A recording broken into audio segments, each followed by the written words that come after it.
Chinese action RPGs are having an incredible moment right now. The genre has entered a true golden age. Black Myth, Wukong proved just how far Chinese studios have come. And with Phantom Blade Zero waiting in the wings, the future looks even brighter. Welcome to Gerald 88, the place where every game is played at the highest level. The newest challenger stepping into the spotlight is Sword Sage Awakening, a Souls-like inspired action RPG from the independent Chinese studio Sword Panda. It's already turning heads thanks to a combat system unlike anything we've seen before.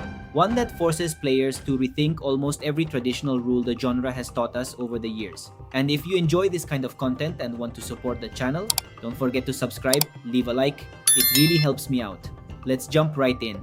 While From Software has always embraced the philosophy of adapt or give up, yes, Sword Panda has taken a completely different path. Sword Sage Awakening features a single difficulty setting, and yes, it's designed to be brutally challenging. But instead of leaving struggling players behind, the developers created an intelligent assistance system that eases frustration without taking away the satisfaction of mastering the combat.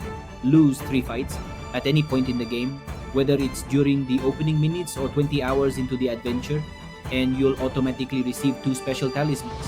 The first one makes defensive maneuvers far more forgiving. As long as you activate the move at the right moment, your dodge and counter attack will succeed regardless of which direction you're moving the analog stick. The second talisman goes one step further. Simply hold the block button, and the game will automatically perform the counter attack for you. The best part, these talismans are completely optional. You can equip them whenever you want or remove them entirely, just like any other piece of equipment in your inventory. Instead of watering down the challenge, these accessibility options let more players experience the game's incredibly fluid swordplay, a combat style heavily inspired by legendary martial arts films like Crouching Tiger, Hidden Dragon. The result is a spectacular combat system that remains satisfying for hardcore players, while becoming much more approachable for newcomers. To understand why those assistance systems work so well, we first need to look at the philosophy driving the combat itself. This is where Sword Sage Awakening completely separates itself from games like Sekiro Shadows Die Twice, Lies of P, or even Elden Ring. Think about almost every modern action RPG.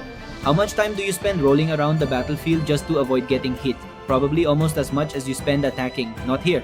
There isn't a dodge roll, no matter how desperately your instincts tell you to press that button.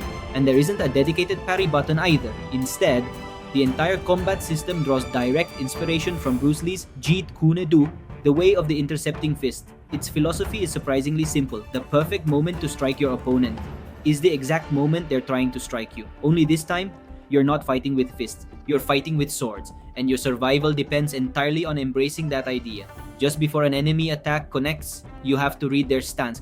Hold the block button, then push the right analog stick toward the exact direction of the incoming strike. Push upward for overhead attacks, downward for low swings, or left and right for attacks aimed at your torso. Get both the timing and direction exactly right, and you'll execute a perfect counterattack, one that instantly breaks your opponent's posture, leaving them wide open for devastating combos or powerful weapon-specific abilities.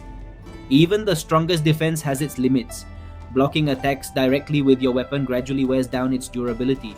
The only exception comes from devastating critical strikes unleashed by the game's most formidable enemies. Those attacks simply can't be blocked.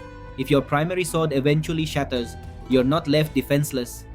The protagonist immediately reaches for the massive weapon chest strapped across her back, pulling out a backup blade while the original sword slowly repairs itself over time. Learning when to swap weapons and mastering the precision of every deflection isn't just important, it's essential. As the developers themselves put it, evade the steel, return the scarlet. A powerful phrase that perfectly captures the game's philosophy. Victory isn't about enduring your opponent's attacks, it's about making sure they're the ones who bleed. That philosophy is pushed to its absolute limit during massive boss encounters like the Colossal Demon. Its second phase raises the intensity dramatically, demanding razor-sharp reactions and near-perfect execution. The current build displays Chinese ideograms to indicate the direction of unblockable attacks. Fortunately, the final release will include an option to replace those symbols with simple directional arrows, making incoming attacks much easier to read in the middle of chaotic fights, and allowing players to fully immerse themselves in the fast-paced rhythm of combat once everything finally clicks. Step away from the battlefield, and Souls-like veterans will immediately feel right at home. The world is built around a sprawling maze of interconnected paths, twisting back on themselves through cleverly designed shortcuts unlocked by hidden doors and ladders, perfect for avoiding groups of enemies that return every time you rest. Traditional bonfires have been replaced with beautifully carved benches built into enormous tree stumps. Each one is watched over by a mysterious red panda who serves tea, recovering your health, and giving you access to tactical consumables that grant temporary combat buffs. But the environments themselves are just as dangerous as the enemies. The game constantly plays with your expectations. It tempts you into sneaking behind an unsuspecting guard for what looks like an easy assassination, only for another hidden enemy outside your field of view to come crashing down on top of you seconds later. Exploration also rewards players who pay close attention. Some treasure chests remain sealed until you solve hidden glyph puzzles. Other paths lead toward optional enemies standing perfectly still, almost as if they're silently warning you that an absolute nightmare of a battle is about to begin. Perhaps the most impressive feature of all is the game's dynamic faction system. It's surprisingly common to encounter different enemy groups fighting each other in real time. That opens up several possibilities. You can sit back and watch the chaos unfold, slip past unnoticed while both sides are distracted, or jump into the battle at exactly the right moment to finish off weakened enemies and collect valuable crafting materials. Small details like these make the world feel genuinely alive, not like a collection of scripted encounters placed inside a static map.